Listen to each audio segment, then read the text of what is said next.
বন্দুক ছাড়া যুদ্ধ এ কি কখনো সম্ভব? কিন্তু আজ আমি যে মুভির এক্সপ্লেন করতে যাচ্ছি সেখানে এমন এক সৈন্যের একদম সত্য ঘটনা তুলে ধরা হয়েছে যে কিনা কোনো বন্দুক ছাড়াই যুদ্ধ করেছিল ভয়ঙ্কর জাপানি সেনাদের বিরুদ্ধে। কিন্তু কেন সে গোলাবারুদ ছাড়া যুদ্ধে নেমেছিল আর অদ্ভুতও কি সে পারবে এমন একটি যুদ্ধে জয়লাভ করতে? এই সব প্রশ্নের উত্তর পেতে হলে তোমাদেরকে দেখতে হবে আজকের ভিডিওটি। বলছিলাম 2016 সালে মুক্তি পাওয়া হ্যাকসো রেজ মুভির কথা। মুভিটা এতই অসাধারণ যে 6টি অস্কার নমিনেশন পেয়ে 2টো অস্কার জিতে নিয়েছিল। তো আর প্যাচাল না বাড়িয়ে চলো শুরু করে দিই আমাদের এক্সপ্লেনেশন। মুভি শুরু হয় একটি বাড়ির উঠানে দুটো বাচ্চা ছেলের মারামারি দেখানোর দৃশ্যের মাধ্যমে। সম্পর্কে এরা দুজন আপন ভাই। মারামারির এক পর্যায়ে ডেজমন্ড নামের ছেলেটি ওর ভাইয়ের মাথায় একটি 10 ইঞ্চির ইট দিয়ে আঘাত করে বসে আর ছেলেটির মাথা ফেটে রক্ত বের হতে থাকে। ডেজমন্ডের বাবা মা অনেক চিন্তিত হয়ে পড়ে ছেলেকে নিয়ে। তড়ি ঘড়ি করে রুম থেকে নিয়ে গিয়ে ছেলেটিকে শুইয়ে দেয়। ক্ষত দেখে স্পষ্টই বোঝা যাচ্ছে বেচারা ভালোই আঘাত পেয়েছে। অন্যদিকে ডেজমন্ড নিজেও অনেক ঘাবড়ে যায়। ইট দিয়ে নিজের আপন ভাইয়ের মাথায় আঘাত করার পরিণাম যে এমন হবে সেটা ডেজমন্ড নিজেও বুঝতে পারেনি। বিষয়টি উপলব্ধি করতে পেরে ডেজমন্ড বাইবেলে লেখা কিছু লাইনের সামনে দাঁড়িয়ে প্রতিজ্ঞাবদ্ধ হয় যে আর কখনো কারোর সাথে মারপিট করবে না। আসলে বাইবেলের অন্যতম একটি শিক্ষা অনুযায়ী মানুষকে কখনোই হিংসার পথে হাঁটতে বারণ করা হয়েছে। আর সেই ছবির একটি জায়গায় লেখা ছিল মানুষকে আঘাত করা বা হত্যা করা মহাপাপ। রাতে ঘুমানোর সময় দুই ভাই শব্দ পায় বাইরে ওদের মাকে অনেক মারধর করছে ওর বাবা। আসলে মুভির শুরুর দিকে দেখানো হয়েছিল যে ডেজমন্ডের বাবা প্রথম বিশ্বযুদ্ধের একজন যোদ্ধা। সেই যুদ্ধে তার ছোটবেলার সবচেয়ে কাছের 3 বন্ধুকে নিজের চোখের সামনে নির্মমভাবে সে মৃত্যুবরণ করতে দেখেছে। তখন থেকেই ডেজমন্ডের বাবা মানসিকভাবে অনেক ভেঙে পড়ে আর সারাক্ষণ মদের বোতলে চুমুক দিতে থাকে।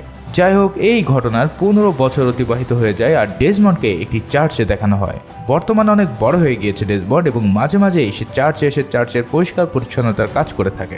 একদিন চার্চ পরিষ্কার করার সময় জানলা দিয়ে ডেজমন্ড লক্ষ্য করে বাইরের একটি পথচারী একটি গাড়ির সাথে অ্যাক্সিডেন্ট করে অনেক আহত হয়েছে। ডেজমন্ড দ্রুত সেই আহত ব্যক্তির কাছে চলে আসে এবং দেখতে পায় লোকটির পা থেকে অঝরে রক্ত ঝরছে। ডেজমন্ড একটি বুদ্ধি বের করে আর কোমরের বেল্ট খুলে সেই ক্ষতস্থানটি বেঁধে দেয়। এরপর লোকটিকে তারা হাসপাতালে নিয়ে আসে। ডাক্তার তখন ডেজমন্ডকে বলে, তুমি অনেক ভালো কাজ করেছো এই বেল্ট দিয়ে রক্ত বন্ধ করার জন্য, তা না হলে অতিরিক্ত রক্তক্ষরণে সে মারাও যেতে পারতো। এই কথা জানতে পেরে ডেজমন্ডের অনেক ভালো অনুভূতি হতে থাকে। এরপর দেখানো হয় সেই হাসপাতালে একটি নার্সকে দেখে ডেজমন্ড মুগ্ধ হয়ে গিয়েছে। নার্সটির নাম ছিল ডরথি। ডেজমন্ড এরপর থেকে ডরথির সাথে বিভিন্ন উসিলায় কথাবার্তা বলার জন্য হসপিটালে যাওয়া আসা করত। এভাবে ধীরে ধীরে ডরথিকে ডেজমন্ড পটিয়ে ফেলে এবং এক পর্যায়ে জল গড়িয়ে ভালোবাসার সম্পর্ক পর্যন্ত চলে যায়। সবকিছুই ঠিকঠাকভাবে আগাচ্ছিল, কিন্তু সেই সময় খবর আসে দ্বিতীয় বিশ্বযুদ্ধের সূত্রপাত হয়ে গিয়েছে। আমেরিকার সৈন্যবাহিনীতে সৈন্য লাগবে জানতে পেরে ডেজমন্ড ও তার ভাই নতুন সৈনিকদের ভর্তি লিস্টে নিজেদের নাম লিখিয়ে নেয়। বিষয়টি জানতে পেরে ডেজমন্ডের বাবা আপত্তি জানায়, কারণ সে প্রথম যুদ্ধের ভয়াবহতা সামনে থেকে প্রত্যক্ষ করেছিল। তার সহকর্মীদের এত বিভৎসভাবে হত্যা করা হয়েছিল যে মানুষ তাদের লাশ দেখতেও ভয় পেত। তাদের পোশাকে অগণিত বুলেটের ছিদ্র পাওয়া যেত। আর ডেজমন্ডের বাবা চায় না তার ছেলেদের সাথেও এমন কিছু ঘটুক। সকালবেলা ডেজমন্ডের বাবা কবরস্থানে ওর বন্ধুদের কবরের সামনে দাঁড়িয়ে থাকার সময় ডেজমন্ড এসে বলে, বাবা আমি দেশের জন্য কিছু একটা করতে চাই, কিন্তু আমি বন্দুক দিয়ে লড়াই করব না, কারণ কাউকে আমি হত্যা করতে চাই না। আমি শুধু আহত সৈনিকদের চিকিৎসা দেওয়ার জন্য নিয়োজিত থাকবো। কিন্তু তবুও ওর বাবা কিছুতেই ছেলেকে এভাবে যেতে দিতে চায় না। এর কিছুদিন পর দেখানো হয় ডেজমন্ডের ট্রেনিং এর জন্য ওকে একটি আর্মি ক্যাম্পে পাঠানো হচ্ছে। এখানে বাস স্টেশনে ডরথি এসে ডেজমন্ডের সাথে শেষবারের মতো দেখা করে এবং ওকে একটি পকেট বাইবেল দেয়। দুজনকে কিস করলে বাস চলতে শুরু করে। ডেজমন্ড বাইবেল খুলে দেখে ডরথি একটি ছোট্ট ছবি বাইবেলের মধ্যে দিয়ে দিয়েছে। এক্সপ্লেনের এই পর্যায়ে থাকছে একটি ছোট বিজ্ঞাপন। ভিডিওটি স্পন্সর করছে লোটাস 365 অ্যাপ। লোটাস 365 হলো সবচেয়ে পুরানো একটি গেমিং প্ল্যাটফর্ম যা 2015 সাল থেকে অ্যাক্টিভ রয়েছে। এদের ব্র্যান্ড অ্যাম্বাসেডরের মধ্যে রয়েছে কাজল আগরওয়াল, নওয়াজুদ্দিন সিদ্দিকী, উর্বশী রাউটালার মতো নামি দামি তারকা। এখানে ক্রিকেট, ফুটবল, টেনিস খেলা লাইভ আপডেট পাবে এবং স্কোর প্রিডিক্ট করে আয় করতে পারবে। এছাড়াও রয়েছে 1000-এরও বেশি অনলাইন গেম যা খেলে জিতে নিতে পারো আকর্ষণীয় পুরস্কার। লোটাস 365 এ পাচ্ছ বর্তমানে সবচেয়ে বড় বড় অফারগুলো। তাছাড়া তাদের রয়েছে সপ্তাহে 7 দিন 24 ঘন্টা 1-to-1 অনলাইন সাপোর্ট। তাই আর দেরি কিসের, আমার পিন কমেন্টে থাকা লিঙ্ক থেকে এক্ষুনি ডাউনলোড করে নিয়ে গেম খেলা শুরু করে দাও আর জিতে নাও Royal Enfield, iPhone 13, Samsung Galaxy S22 Ultra সহ সকল এক্সাইটিং পুরস্কার। যেহেতু এটা একটা প্রমোশনাল ভিডিও তাই নিজ দায়িত্বে ইনভেস্ট করার জন্য পরামর্শ রইল। এবার গল্পে ফেরা যাক। এরপর দেখানো হয় আর্মি ক্যাম্পে এসে ডেজমন্ড ওর মতন আরো অনেক নতুন সৈন্যদের সাথে পরিচিত হয়। সেই সাথে তার সাথে পরিচয় হয় সার্জেন্ট হাউলের সঙ্গে। সার্জেন্ট ডেজমন্ডকে দেখে বলে, ওকে সুতো দিয়ে বেঁধে রাখিস, বাতাসের বেগে যে কখন উড়ে যায় বলা যায় না। আসলে ডেজমন্ড অনেক রোগা পাতলা ছিল বাকিদের তুলনায়, কিন্তু এই রোগা পাতলা ছেলেটাই কঠোর পরিশ্রম করতে থাকে। ট্রেনিং শুরু হলে ডেজমন্ডই সবগুলো পরীক্ষায় সব থেকে ভালো ফলাফল করতে থাকে। বলে না ছোট মরিচের ঝাল বেশি হয়। যাই হোক, ডেজমন্ড সবগুলো ফিল্ডে ভালো করলেও যখন বন্দুক চালানোর সময় হতো তখন বাকি সবাই ট্রেনিং নিলেও ডেজমন্ড একপাশে চুপ করে দাঁড়িয়ে থাকতো। কিন্তু এভাবে আর কতদিন? সার্জেন্ট ওকে ক্যাপ্টেনের সাথে দেখা করতে নিয়ে যায়। ক্যাপ্টেন ওকে বোঝানোর চেষ্টা করে যে সে যদি যুদ্ধে বন্দুক না চালায় তাহলে যুদ্ধের ময়দানে তার সহকর্মীরা বিপদে পড়ে যাবে। কিন্তু এখানেও ডেজমন্ড একই উত্তর দেয় যে আমি ঈশ্বরের কাছে প্রতিজ্ঞা করেছি কোনো মানুষ হত্যা আমার দ্বারা হবে না, আমি শুধু সৈন্যদের সাহায্য করব, আর এটা ভর্তির ফর্মে আমি উল্লেখও করে দিয়েছি। এছাড়াও প্রতি শনিবার আমার ছুটি লাগবে প্রার্থনা করার জন্য। এরপর থেকে বন্দুকের ট্রেনিং চলাকালীন সময় ডেজমন্ডকে অনেক অপমান সহ্য করতে হয়। যেহেতু সে কমান্ডারের আদেশ উপেক্ষা করছে তাই তাকে বিভিন্ন ধরনের বাজে কাজ করতে হয়। এছাড়াও আর্মি ক্যাম্পের টয়লেট পরিষ্কার করার কাজটিও তার কাছে চাপিয়ে দেওয়া হয় এমন উদ্ভট সিদ্ধান্ত নেওয়ার জন্য।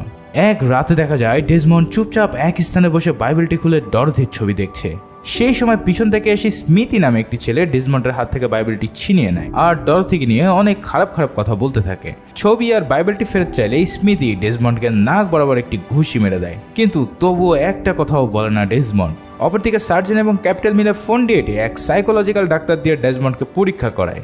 ডেজমন্ডকে তারা পাগল বানিয়ে আর্মি থেকে বাদ দেওয়ার পরিকল্পনা করছিল, কিন্তু ডেজমন্ড ডাক্তারের দেওয়া সব প্রশ্নের উত্তরে সঠিক উত্তর দেয় এবং তাদের এই পরিকল্পনায় পানি ঢেলে দেয়। কি আর করা, এখন বাধ্য হয়েই ওকে দলে রাখতেই হবে। কিন্তু ডেজমন্ড যাতে নিজ থেকেই দল থেকে পালিয়ে যায় সেই ব্যবস্থা করে সার্জেন্ট। প্রত্যেক দিন এসে ডেজমন্ডকে নানাভাবে তারা হ্যারেস করতে থাকে, কিন্তু এতেও বিশেষ কোনো ফায়দা হয় না।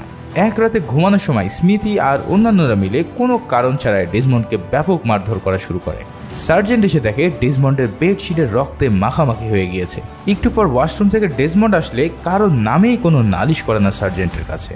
এর কিছুদিন পর ট্রেনিং শেষ হলে সবাইকে কয়েকদিনের জন্য ছুটি দেওয়া হচ্ছিল, কিন্তু ডেজমন্ডকে ছুটি না দেওয়ার কারণ জানিয়ে দেয় অফিসার, কারণ তাদের মতে ডেজমন্ডের ট্রেনিং এখনও পুরোপুরিভাবে শেষ হয়নি। একজন সৈনিক বন্দুক চালানো শেখানো অবধি পর্যন্ত তার ট্রেনিং অপূর্ণ ধরা হয়, ফলে বন্দুক না চালিয়ে দেখালে ডেজমন্ডকে ছুটি দেওয়া হবে না। ডেজমন্ড অনেক রিকোয়েস্ট করতে থাকে ওকে ছুটি দেওয়ার জন্য, কেন আজ ওর বিয়ে হওয়ার কথা ছিল। কিন্তু অফিসার বলে তুই এক্ষুনি আমাকে বন্দুক চালিয়ে দেখা, তাহলেই তোকে এই মুহূর্তে ছুটি দিয়ে দেবো। কিন্তু ডেজমন্ড এতেও রাজি হয় না, আর অফিসারের নির্দেশ অমান্য করায় ডেজমন্ডের কোর্ট মার্শাল হয়ে যায়।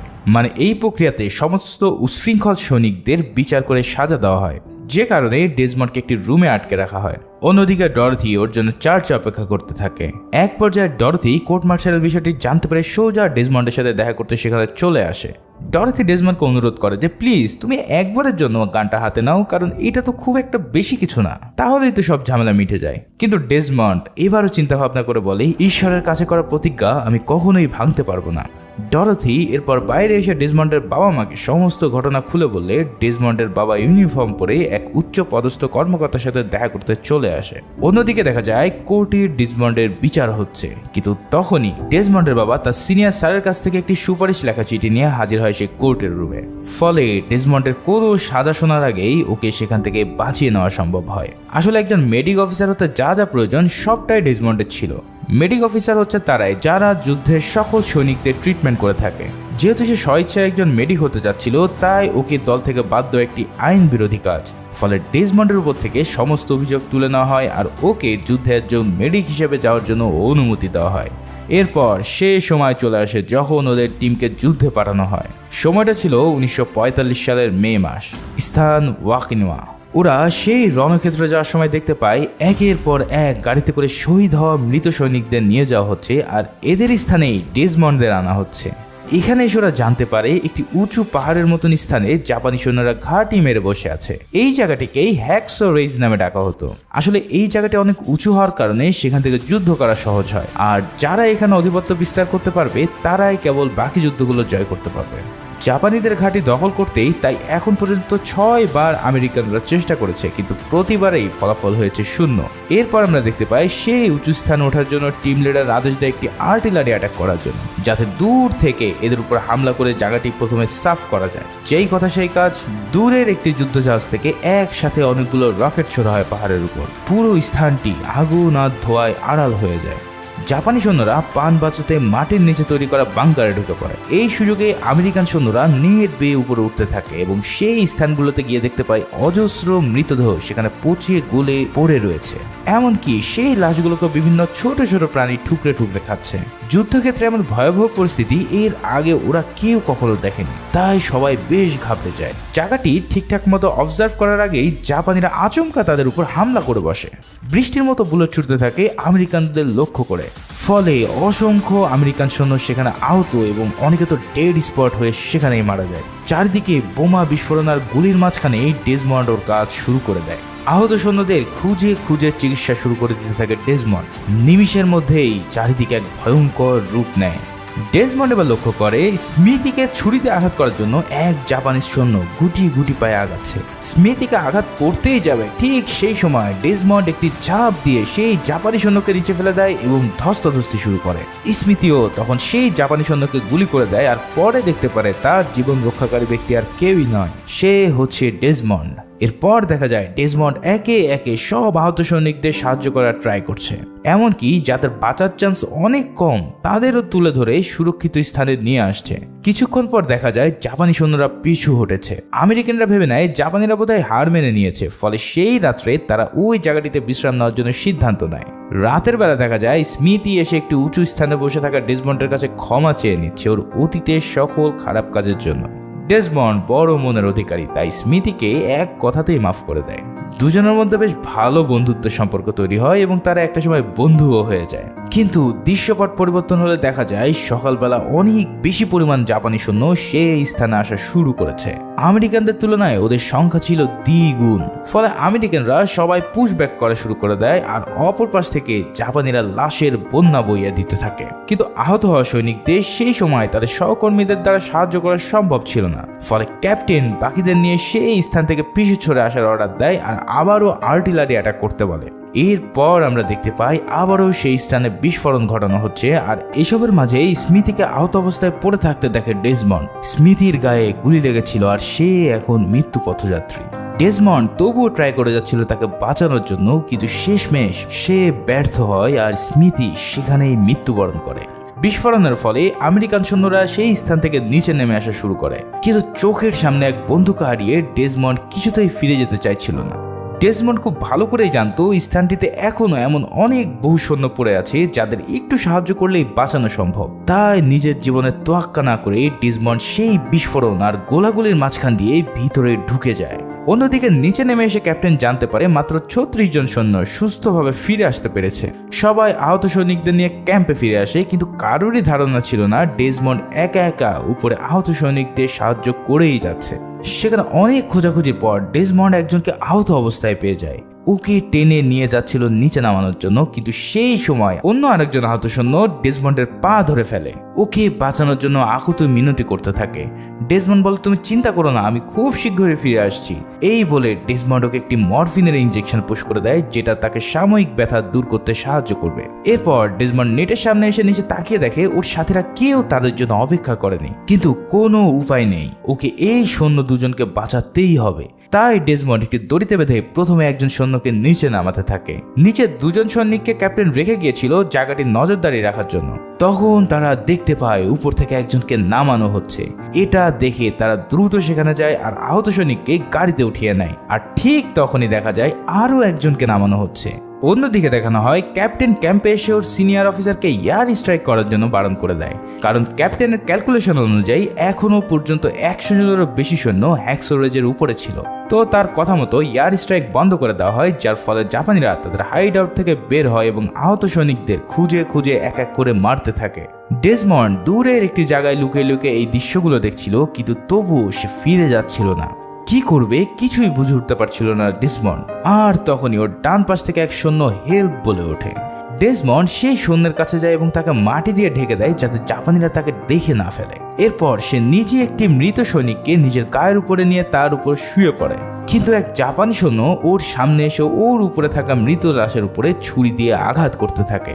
ডেজমন্ড নিচে দাঁত কিড়মিড় করে চোখ বন্ধ করতে থাকে, জাপানি সৈন্যটি চলে গেলে ডেজমন্ড চোখ খোলে এবং মাটিতে পুঁতে রাখা সৈন্যটিকে বের করে টেনে সুরক্ষিত স্থানে নিয়ে আসে। এরপর আবারও সে যুদ্ধক্ষেত্রে ফিরে আসে, কারণ এখনো সে আরো অনেক আহত সৈন্যদের সেবা করতে চায়। কিন্তু এবার ওকে জাপানিরা দেখে ফেলে আর ওর উপর আক্রমণ করতে থাকে। ডেজমন্ড আর কোনো উপায় না পেয়ে একটি গর্তের ভিতরে ঢুকে পড়ে, যেটার ভিতর জাপানি সৈন্যরা আবারও গ্রেনেড ঢুকিয়ে দেয়। কিন্তু ডেজমন্ড বেঁচে যায়, কারণ সে অনেক ভিতরে ঢুকে গিয়েছিল। এখানে এক জাপানি সৈন্যকেও ডেজমন্ড দেখতে পায় যে অনেক আহত অবস্থায় ছিল। জাপানিরা ডেজমন্ডের শত্রু, কিন্তু সেটা জানার পরেও ডেজমন্ড সেই জাপানিকেও সেবা প্রদান করে। আর এখান থেকে আমরা জানতে পারি ডেজমন্ডের কাছে মানব সেবাটাই হলো বড় কথা। সৈন্য কোন পক্ষের সেটা তার কাছে কোনো ব্যাপার না। এরপর ডেজমন্ড রাতের বেলা সেই গর্ত থেকে বের হয় আর আবারও এক এক করে আহত সৈন্যদের খুঁজতে থাকে। আহত সৈন্যদের প্রাথমিক চিকিৎসা দেওয়ার পরে সে আবারও তাদেরকে নিচে নামাতে থাকে। কাঁধে করে টেনে নিয়ে যে দড়ি দিয়ে নিচে নামাতে নামাতে ওর হাতের অবস্থা অনেক খারাপ হয়ে যেতে থাকে। এছাড়াও এত পরিশ্রম করার ফলে ডেজমন্ড অনেক ক্লান্ত হয়ে গিয়েছিল। কিন্তু প্রতিটি সৈন্যর জীবন বাঁচানোর পরেও ডেজমন্ড ঈশ্বরের কাছে প্রার্থনা করতে থাকে যে আরও একজন আহত সৈন্যকেও সে যেন বাঁচাতে পারে। এই মুভিতে এই সিনগুলো যেভাবে উপস্থাপন করা হয়েছে তা দেখলে সত্যি তোমার গায়ের রোম দাঁড়িয়ে যাবে। যাই হোক, এভাবে সারা রাত কোনো বিশ্রাম না করে একা একা সে আহত সৈন্যদের নিচে নামিয়ে দিয়েছিল। এবার ডেজমন্ড সকালবেলায় এক জায়গায় সার্জেন্ট এবং অন্য আরেকটি সৈন্যকে আহত অবস্থায় খুঁজে পায়। অন্যদিকে সার্জেন্ট ক্যাম্পে এসে দেখতে পায় অনেকজন আহত সৈন্য ক্যাম্পের বেডে শুয়ে আছে। তাদেরকে জিজ্ঞাসা করলে ওরা জানায় ডেজমন্ড সারা রাত একজন একজন করে আহত সৈনিকদের বাঁচিয়ে নিয়ে এসেছে। আর এভাবে করতে করতে ডেজমন্ড প্রায় ৭৫ জন সৈন্যকে এক রাতের মধ্যে রেস্কিউ করেছে। এই কাহিনী দেখে সার্জেন্ট পুরো থ হয়ে যায় আর ভাবতে থাকে যাকে কিনা আমরা এত বুলিং করেছি সে আজকে ৭৫ জন সৈন্য জীবন বাঁচিয়েছে। অপরদিকে আমরা দেখতে পাই ডেজমন্ড প্রথমে সেই সৈন্যকে নিচে নামিয়ে দিয়ে এসেছে, কিন্তু ততক্ষণে জাপানিরা তার সামনে চলে আসে আর ডেজমন্ডকে দেখতে পায় তারা গুলি করা শুরু করে। একটি বুলেট এসে ডেজমন্ডের হেলমেটে লাগে, যার ফলে ডেজমন্ড প্রাণে বেঁচে যায়। এরপর একটি কাপড়ের মধ্যে সার্জেন্টকে শুয়ে নিয়ে তার টেনে টেনে সে নেটের কাছে নিয়ে যায় এবং তাকে দড়িতে করে নিচে নামিয়ে দেয়। জাপানিরা সেখানে চলে আসলে আমেরিকানরা ডেজমন্ডকে বাঁচানোর জন্য নিচের থেকে জাপানিদের লক্ষ্য করে গুলি ছুটতে থাকে আর টপাটপ একটা একটা করে জাপানি মাটিতে লুটিয়ে পড়তে থাকে। অবশেষে ডেজমন্ড তার জীবন নিয়ে নিচে ফিরে আসতে সক্ষম হয় এবং সবাই তাকে সম্মানের সাথে স্বাগত জানায়। এবার ক্যাম্পে ফেরার পর ডেজমন্ড সমস্ত সৈনিকদের দেখতে পায় যাদের জীবন গত রাত্রে ওর জন্য রক্ষা পেয়েছিল। এদেরকে দেখে ডেজমন্ড অনেক বেশি আনন্দিত হয়। এর পরের দিন সকালে ডেজমন্ড ক্যাম্পে একটি জায়গায় বসে বাইবেল পড়ছিল। সেই সময় সেখানে ক্যাপ্টেন এসে বলে, আমি সব সময় তোমাকে ভীতু ভাবতাম, কিন্তু তুমি যে এত সাহসী একজন মানুষ সেটা আমার ধারণার বাইরে ছিল। আমাদের আবারও সেখানে হামলা করতে হবে আর সৈন্যরা তোমাকে ছাড়া সেখানে যেতে রাজি হচ্ছে না। ওদের বিশ্বাস তুমি ওদের পাশে থাকলে কেউ জীবিত অবস্থায় আহত হয়ে পড়ে থাকবে না। এরপর আমরা দেখতে পাই ডেজমন্ড একটি বাইবেল হাতে নিয়ে হ্যাক্সোরেজের সামনে দাঁড়িয়ে আছে আর বাকি সৈন্যরা ওর দিকে তাকিয়ে আছে। ডেজমন্ডকে দেখে তারা যেন একটা অজানা আত্মবিশ্বাস খুঁজে পাচ্ছে। এরপর আবারও যুদ্ধ শুরু হয়। জাপানিরা আত্মসমর্পণের নাম করে বাইরে বেরিয়ে আসে, কিন্তু ওদের মধ্যে থেকে দুজন দুটো গ্রেনেড ছুঁড়ে মারে ডেজমন্ডের টিমের দিকে। ডেজমন্ড প্রথমে একটি কুড়িয়ে নিয়ে তাদের দিকে ছুড়িয়ে মারে, কিন্তু অপরটি কুড়িয়ে তাদের দিকে মারতেই যাবে, ঠিক সেই সময় গ্রেনেডটি বিস্ফোরণ হয়। এই ব্লাস্টের ফলে ডেজমন্ডের পা গুরুতরভাবে আঘাতপ্রাপ্ত হয়। সবাই ওকে ধরে নিচে নামানোর ব্যবস্থা করছিল আর ডেজমন্ড বারবার ওর পকেট বাইবেলটার কথা জিজ্ঞেস করছিল। একজন সে বাইবেলটা খুঁজে এনে দিলে ডেজমন্ড সেটাকে বুকে জড়িয়ে ধরে নিচে নামতে থাকে। এরপর দেখানো হয় জাপানিরা সত্যি সত্যি আত্মসমর্পণ করে দিয়েছে আমেরিকানদের কাছে। এরপর আমাদেরকে বাস্তবে ডেজমন্ডকে দেখানো হয় যাকে কিনা মেডেল অফ অনার দেওয়া হয়েছিল। কোনো সৈনিকের জন্য এই মেডেল অফ অনারই ছিল আমেরিকার সবচেয়ে বেশি সম্মানের পুরস্কার। ডেজমন্ড যুদ্ধ থেকে ফিরে ডরথিকে বিয়ে করেছিল, কিন্তু 1991 সালে ডরথির মৃত্যু হয় আর 2006 সালে ডেজমন্ড নিজেও পরলোক গমন করেন। আর এই সিনগুলোর মধ্যে দিয়ে এই অসাধারণ মুভিটি এখানেই সমাপ্ত হয়। আজকের ভিডিওটি কেমন লেগেছে তা অবশ্যই আমাকে কমেন্টের মাধ্যমে জানিও এবং নতুন হলে চ্যানেলটি প্লিজ সাবস্ক্রাইব করে দিও। পরবর্তী ভিডিও দেখার জন্য আমন্ত্রণ রইল। সে পর্যন্ত সবাই ভালো থাকো, সুস্থ থাকো। ধন্যবাদ।